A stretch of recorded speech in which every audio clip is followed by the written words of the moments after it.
All right. Grateful to be here with you all. As I said, my name is Matt Stefan. I'm part of the leadership team here. And I got to say, I love singing with Stephen and Lisa. It's great. Give it up for them. Stephen, your voice makes me cry, man. About 70% of that is because your voice is beautiful. 30% is, I wish my voice sounded like it. Both bringing me to tears. Thank you.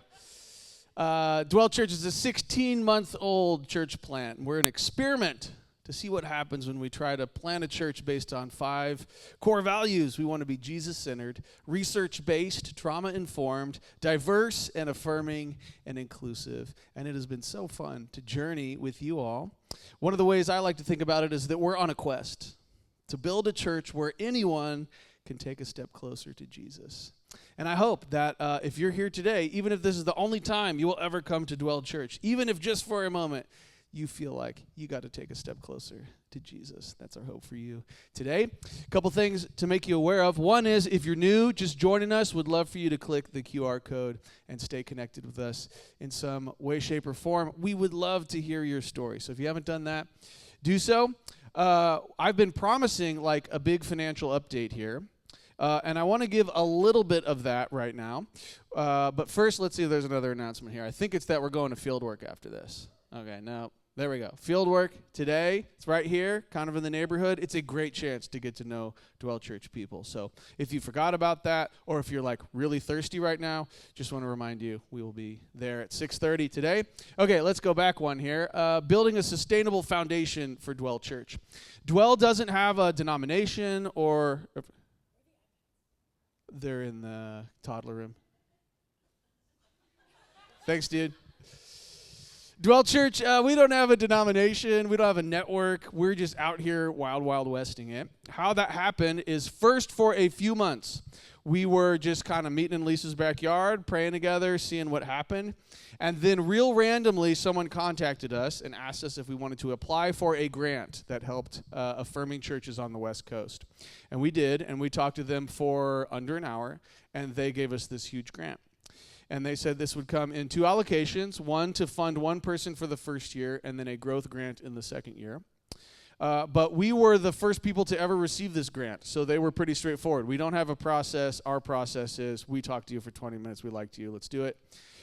In the second year, the process has been a little bit more robust, but also it's been way slower, so we're deep into our second year. We thought that this grant would be coming last November, but it's going to show up any minute now. The organization issuing the grant is called Center for Church Innovation. Our umbrella organization that helps keep our books is called Cyclical, and we have a theory that that check from Center for Church Innovation is in the mailbox at Cyclical, but they've been on vacation. And they called me and said, we got like 30 or 40 letters here, so we'll let you know. But we think it's in there, so I was hoping I could give you more information today. But what that is really going to mean, our leadership team has been dreaming since last fall, how would we best deploy in sort of a strategic way this second allocation. And one of the things that we decided was we wanted to set a window of time that by the end of a certain amount of time, Dwell would arrive at financial sustainability. So we've been working on that for a long time now, and we are so darn close. So as soon as that check arrives, I'll be able to break down some of the numbers for you to see how close we are to sustainability. But we'll have kind of 6 months to arrive at that goal. After this second allocation of the grant, after that, we're like sort of really, truly on our own. So no church plant that anyone knows of has arrived at financial sustainability in their second year, but I feel really confident that we're going to get really darn close. So that's really exciting stuff. And I can't wait to put like a pie chart up here and tell you what we're going to do, but it's just not quite time because that check hasn't quite landed yet. So wanted to give you that information. Now, field work. All right, let's talk about this. Oh, we got a question and response. So if you go to our website, upper right-hand corner, the current series will always be there. And there'll be all kinds of resources, all the sermons. If you're like, hey, I really liked this series, it'll be like that's the one-stop shop for your resources. There's also a question and response form. So if you're sitting here and you're like, I got a question, we would love to interact with you. We'd love to talk about it on our podcast on Monday mornings. We would love to hear from you.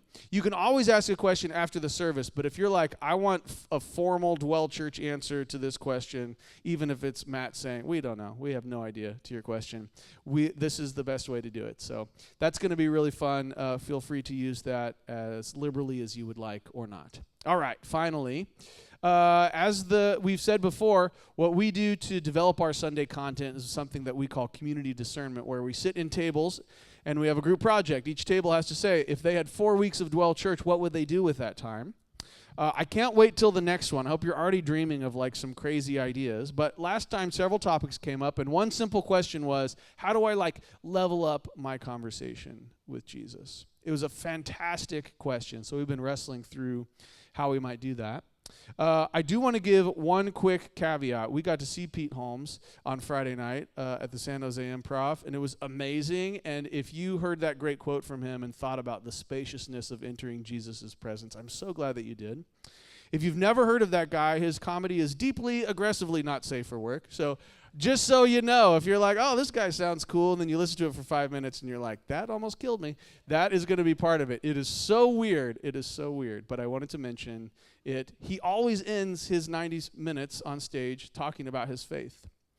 And this recently on Friday night, he said, from like our perspective, God is the author. But if you think about Harry Potter, how does he know that J.K. Rowling exists? The only evidence in Harry Potter's mind is the existence of Harry Potter to know that the author exists. So I've been wrestling with that one. We're going to talk to the author of our stories. That is the goal for Level Up. I hope that you step deeply into a new season of talking with Jesus. Part of what we want to help you think about is that the center of the target for human life is a conversational relationship with this Jesus. At the same time, I know that probably, I don't know how many people are in here, 60-something. That's probably 60-something points on the map of where you're at with your conversation with Jesus. So we're going to try to help situate and give some real good toeholds for you, wherever you might be on your spiritual journey, on how to talk to Jesus in a new or different way. That's what we're working on here. I also want to tell a little bit of an origin story of Dwell Church. So in the summer of 2020, I don't know if you remember, a lot was happening.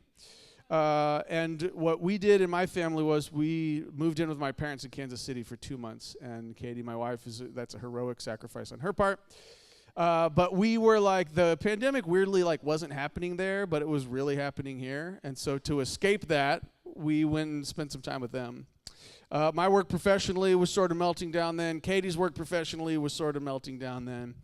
And I remember my parents' neighbors, who I grew up next to, they had gone on vacation, and they said that we could work from their basement. So I'm in my parents' neighbor's basement, working at my job here, and I'm having a really bad time with it. It was just so miserable. And my spiritual habit at the time was every day I would just read one chapter of the Bible, and I'd been doing it for years, and I loved it. And I remember standing there in my parents' neighbor's basement, having a really horrific summer, especially professionally. I was also really sick when I had COVID the first time. I just didn't like it, and I felt terrible for months. And I remember standing there and saying, this spiritual rhythm does not work for me anymore. And I remember thinking, I'm pretty sure God's not grumpy with guys who are like in a foxhole for not reading their Bible that day in the war zone. And my life right now feels like a war zone. And so part of the perspective of this series called Level Up is acknowledging that sometimes we wake up and find out our current spiritual rhythms no longer work for us. And sometimes that has been a scary reality for me.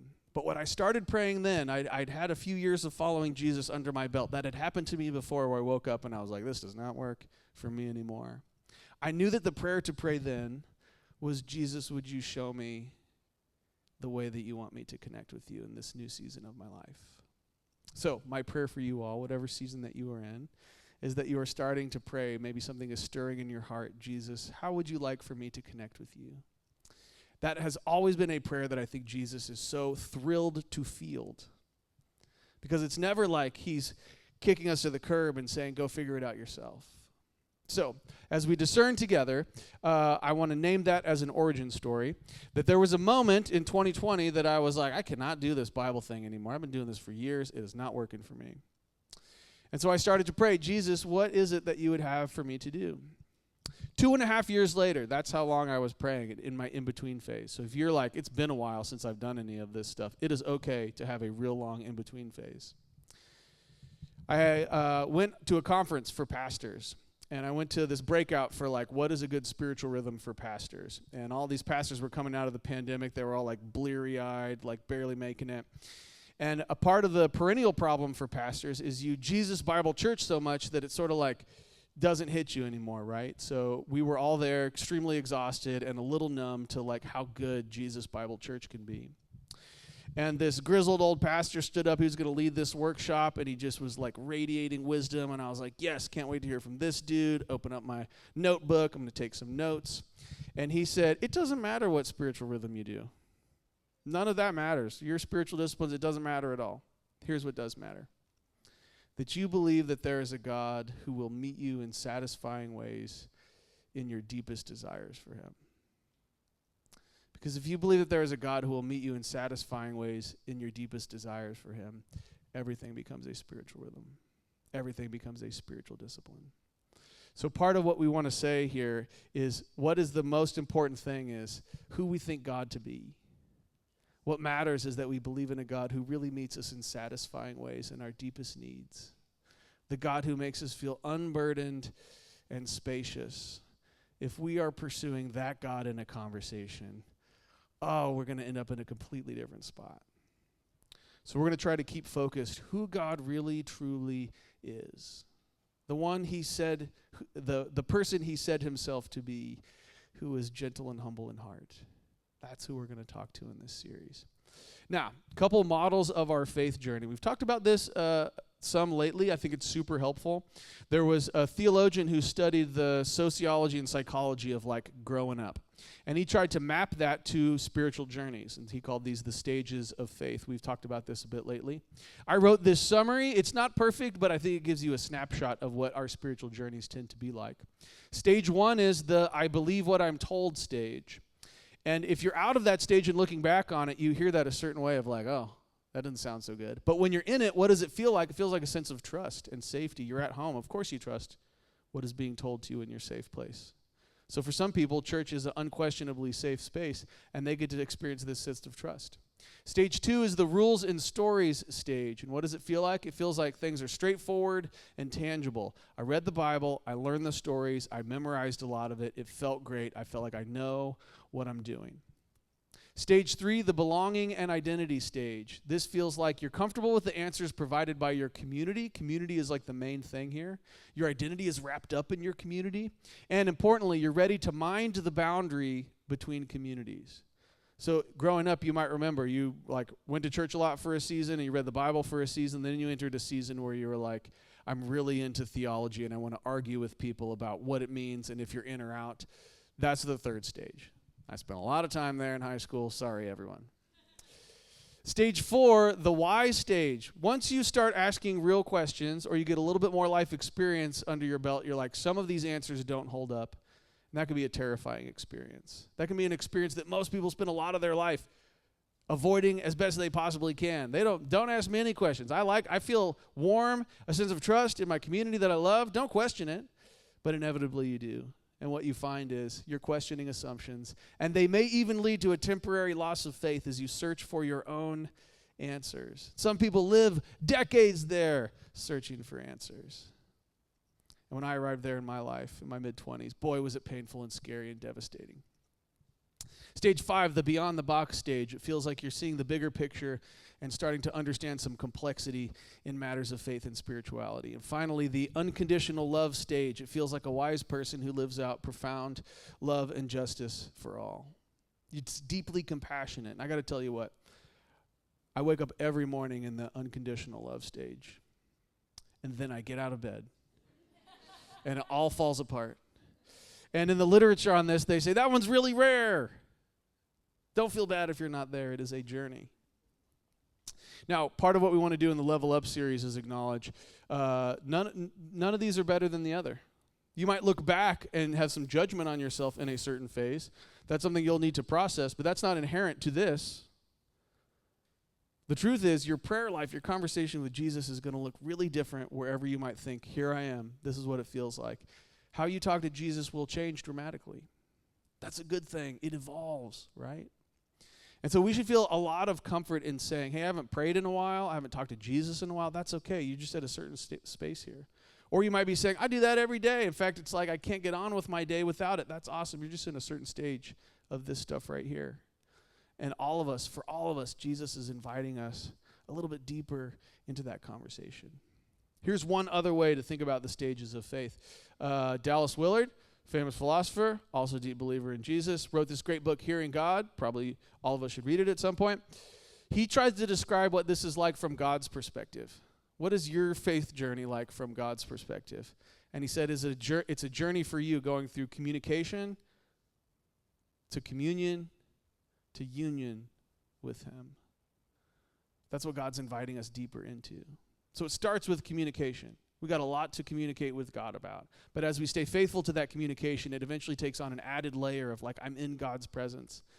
And finally, it takes on a different layer of like, gosh, I feel like his presence fills my very being. And somehow, some way, that is what God has for you. And this is sort of what we mean when we talk about our Dwell Church mission. We've been put on this planet Earth to help people dwell in the presence of Jesus. That's what we want to capture, that God's inviting us in. So as you think about your life, of your conversation, the center of the target of your life is this conversation with Jesus that takes on all kinds of different shapes and forms and all kinds of different stages. God is inviting you deeper into that conversation. And if I just want to tell you, like, the singular learning aim of this set of sermons, it's that you go on a new season of talking with Jesus intentionally every day. I don't know where my life would have been if I didn't carve out like 10 minutes to talk with Jesus and read the Bible every day. Sometimes it felt bad. Sometimes I was like, I don't know how to do it. Sometimes I stopped because I knew it wasn't the right thing for me then. But if I didn't do that on and off again over the duration of my life, I think I would have missed out on so much helpful stuff happening for me. So if you haven't done that in a while, or you've never done it before, that's the singular goal of this, that you find your own way appropriate to your own place where you are in your journey to talk with Jesus every day. Okay. Oh, here's the book, Hearing God, Developing a Conversational Relationship with God. I stole the phrase, the center of the target for human life is a conversational relationship with God, from that book. So some real good Dwell Church like nuts and bolts in this sermon. I want to give you 3 images that I think help draw us more deeply into conversation with Jesus. I hope they stick in your brain. The first is this, a park bench. Now, I tried to make this picture of God as a black man in a flannel shirt sitting on a park bench. I tried to use AI to do it, and it just turned out weirder and weirder. So I'm saving you that. But I want you to imagine, what does the God look like who is awaiting you on the other side of the moment that you want to spend with him? What is that guy like? We've talked already about the spaciousness, the gentle heart, but you need to have like a crisp image in your head of who is picking up the other end of the line. That will motivate, energize your prayer in a completely different way. So I like to imagine God is waiting for me on a park bench. Let's unpack this a bit. Here's a Dwell Church essential text. If you haven't read Emotionally Healthy Spirituality by Pete Scazzaro yet, it's coming for you. I hope that you read it. In fact, Min Yang's read it twice, and you can just smell the spiritual health radiating off this dude. I can smell it from here. I hope that you read this book. It is so useful. Even just to think about the tagline, it is impossible to be spiritually mature while remaining emotionally mature. Oh, that's all you need if you remember nothing else today. There it is. He said this about prayer. The root of daily spiritual practice is not so much turning to God to get something, but turning to God to be with someone. We get to ask God for stuff. We'll talk about the practicality of that. But asking God for stuff, as good as that can be, is only one avenue deeper into his presence. Spending time with him is the main event. This is a deeply mystical view of all of reality, that somehow you were made to talk to God like every day. That should like blow our minds to even think about, right? But it sort of sets our expectations for what this experience will be like, and it matters who that someone is. And even Jesus did this. So remarkable to me. There's like 9 of these. Jesus does a lot of things. They don't occur 9 times in the gospel, but 9 different times Jesus goes off to pray by himself. But one example, very early in the morning while it was still dark, Jesus got up, left the house, went off to a solitary place where he prayed. There is a way of talking about this in the tradition of the Christian faith, which is calling that solitary place the secret place where God meets me. And as I was building up some new spiritual practices after I quit my old ones, what I started doing was just sitting there for like 10 minutes. And I would just sort of like, in my living room, I'd be like, okay, Jesus, you're going to sit over there in that chair. That's your chair. I'll sit over here. You got to imagine where Jesus is meeting you in that secret place. Is it a park bench? I don't know. Is it in your living room? I don't know. Find your secret place that works for you, where you are able to say, I think Jesus is going to meet me here. This is where he sits. This is where I sit. I love the artwork for this series because it's a table. What if Jesus just sat across the table from you? What might he say to you? What might you say to him? All right, image number 2, Pigpen. Remember this guy? He's the best. Charlie Brown. I love this dude. It's a real gross concept, but if you hung out with like an 8-year-old boy, you get it. You completely understand what this guy is like. What's remarkable is if you listen to the dialogue associated with him, it's like super deep. Charles Schulz included him a lot. Here's like a summary. Pigpen may travel in his own personal dust cloud, but his mind and conscience are clear. He's confident who he is, and he carries himself with the dignity and respect. He treats others well and hopes they will do the same for him. Pigpen considers it a point of pride that he is cloaked in the dust of countless ages. He's cloaked in the dust of countless ages. In Jesus' time, like the pinnacle of education was to be a student of a rabbi. And the rabbis were known for walking. That's what they did. They would walk and lecture. And so if you got accepted into the school of like you got to walk with a rabbi, it would typically be 10, 12 students, and they would follow their rabbi everywhere. There would be a blessing, which went something like, may you follow your rabbi so closely that the dust of his sandals is on your face. And in the Bible, when different people say they were sitting at the feet of Jesus, in the ancient world, feet were hella gross, right? Walking everywhere. This was an oblique reference to the reality that you were walking so close to your rabbi that his dust was on you. And what that you got to do was watch your rabbi do everything, because learning from a rabbi was not about an information exchange. It was about learning a way of doing everything in your life. It was a lifestyle. So you got to watch everything that your rabbi did and say, oh, that's how you talk to that person. Oh, that's how you eat that food. Oh, that's how you love someone. It was a deeply intense and interpersonal way of learning things. And so when we set aside a few minutes a day to talk with Jesus, what we are doing is entering into that place where we are walking so closely with him, we are watching him do everything. When you feel lost or confused, you could say, Jesus, how would you do this? Give me your wisdom. I do not know. You are my rabbi. You are my teacher. And so for all of you, I hope that you learn to walk with Jesus in a way so that the dust of his sandals permeates you, a cloud of countless ages. There's lots of examples of sitting at the feet in the Bible. Interestingly, one final image for you here. Famous typo in the history of the Christian church. This ought to be in history books. In Psalm 103, we'll read it in a second. Wait, did I not put the picture in here? Oh, I let the punchline of this joke didn't make it in here. Okay, there was it's Ash Wednesday bulletin. Maybe you've seen it on the internet, and they're putting this verse, Psalm 103, verse 14, which is that God will remember that you are but dust. But there's a great typo. So they passed out to everyone in their church, the butt dust. I think about it all the time. You may have noticed sometimes there's typos in my slides, or the slide doesn't even exist, but I did not say butt dust. Someone else did. It's great. So we're just going to read Psalm 103. Psalm 103, Psalm of David. Bless the Lord, my soul, all that is within me. Bless his holy name. Bless the Lord, my soul, and do not forget any of his benefits, who pardons all your guilt, who heals all your diseases, who redeems your life from the pit, who crowns you with favor and compassion, who satisfies your years with good things, so that your youth is renewed like the eagle. The Lord performs righteous deeds and judgments for all who are oppressed. He made known his ways to Moses, his deeds to the sons of Israel. This Lord is compassionate and gracious, slow to anger and abounding in mercy. He will not always contend with us, nor will he keep his anger forever. He has not dealt with us according to our sins, nor rewarded us according to our guilty deeds. For as high as the heavens are above the earth, so great is his mercy towards those who fear him. We can get stuck on fear, right? In the ancient world, it was more like to seek after it.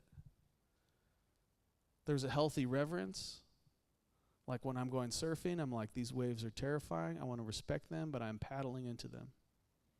I am seeking them. I fear them, but I long for them. So we're going to replace this with the word seek. There's a great mercy towards those who seek him.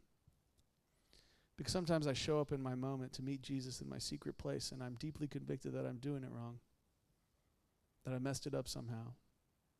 And then I got to remember, I'm here seeking Jesus. And the beauty of Psalm 103 is to tell you that he knows that. He knows why you're showing up. He knows you're going to do it imperfectly. As far as the east is from the west, he has removed our wrongdoings from us. Just as a father has compassion on his children, so the Lord has compassion on those who seek him. For he himself knows our form, and he is mindful that we are nothing but dust.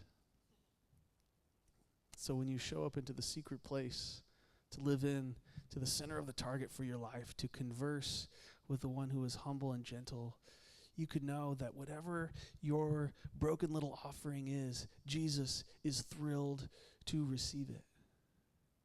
Because he knows in that moment, that is simply the best that you or I could give. Some days my best is I am dialed in and focused and ready to talk, and some days my best is just barely showing up. And Jesus knows the absolute difference between the two. And so it could be if you're like, man, I do not want to spend 10 minutes trying to do that stuff again. Remember who sits across the table from you. The one who is humble and gentle in heart and knows that you are showing up to seek him. We're going to learn together to talk with that guy over the next couple of weeks. Let me pray for you.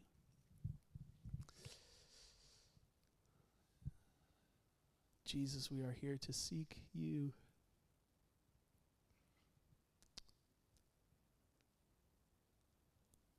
Would you empower us by your Spirit to show up into the secret place? We can't even choose our side of the table to sit across from you without your help. Also, would you help us? Jesus, would you usher each one of us into a new era of our conversation with you? God, I lift up everybody here who maybe hasn't had a robust, vibrant season of talking with you. Would you do that new work so that they could talk deeply, passionately, joyfully with you, maybe for the first time? And I lift up all the people who have in some ways been there and done that. God, would you enliven their conversation with you as well? And will you teach each one of us to view you more accurately as the one who invites us into spaciousness, who is gentle and humble in heart, who awaits us in the secret place with great joy and anticipation, knowing that we are limited and weak and frail and simply doing our best. Jesus, we love you. Amen.